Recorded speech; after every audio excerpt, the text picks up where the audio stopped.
నీటి మాట లోపల మానవుడు మాధవుడు.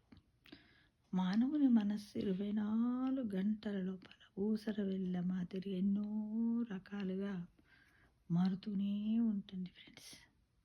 పొద్దున చూస్తేనేమో యోగం, మధ్యాహ్నం చూస్తే భోగం, రాత్రి చూస్తే రోగం అన్నట్టుగా బయటకు చూస్తే ఆనందం, లోపల గమనిస్తే విషయ వాసన. యోగం అంటే చిత్తవృత్తి నిరోధం అన్నమాట. అన్ని వృత్తులను పరమాత్మునికే అర్పణ చెయ్యాలి, సమర్పించాలి. మనం ఇంట్లో పోగొట్టుకున్న సూది కోసము ఇంట్లో చీకటిగా ఉందని వీధి దీపం కిందట వెతకటము వెర్రితనమే కదా. ఎక్కడ పోగొట్టుకున్నామో అక్కడ వెతికినప్పుడే పోయిన వస్తువు దొరుకుతుంది, అంతే కదా. మరి అట్లానే అంతర్ముఖంలో అజ్ఞానంతో పోగొట్టుకున్న మనశ్శాంతిని అక్కడే వెతికి సంపాదించాలి. బహిర్ముఖంలో వెతికితే అది ఏనాటికి లభ్యము కాదు.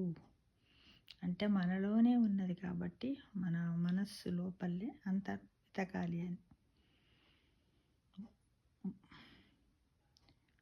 మట్టిలో మాణిక్యం ఉన్నట్లు మానవునిలోని పరమాత్మ జ్యోతి ఉంది. దానిని అజ్ఞానంతో మూసిపెట్టి అక్కడ చీకటిగా ఉందనుకోవడం పొరపాటు మిత్రమా.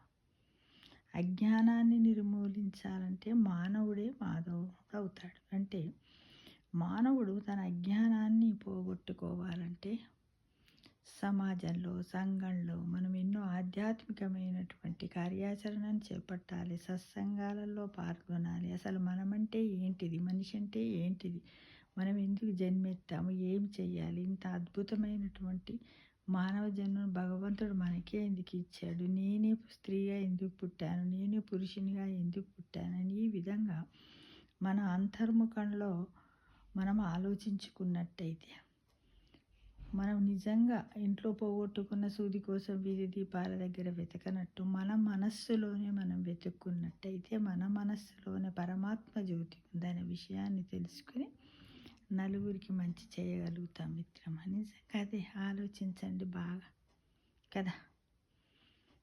అప్పుడేమవుతాం, మనము కూడా శ్రీకృష్ణ భగవానుడంత గొప్ప వాళ్ళం అవుతాం. అంటే మనం ఇలా చేసుకుంటూ పోతే భగవంతుడు కూడా ఏం చేస్తాడు, మనకు కూడా అన్ని కార్యక్రమాలను తను నెరవేరుస్తాడు, మన సమస్యలను పరిష్కరిస్తాడు. కాబట్టి ఎవ్వరికి ఏ బాధ ఉన్నప్పటికీ బాధపడకండి, అన్నిటికీ శ్రీకృష్ణమార్పణమస్తు అంటూ అందరూ కూడా అజ్ఞానాన్ని నిర్మూలించుకునే ప్రయత్నంలో ఉండి మనమందరము కూడా మాధవుళ్ళం అవుదామా.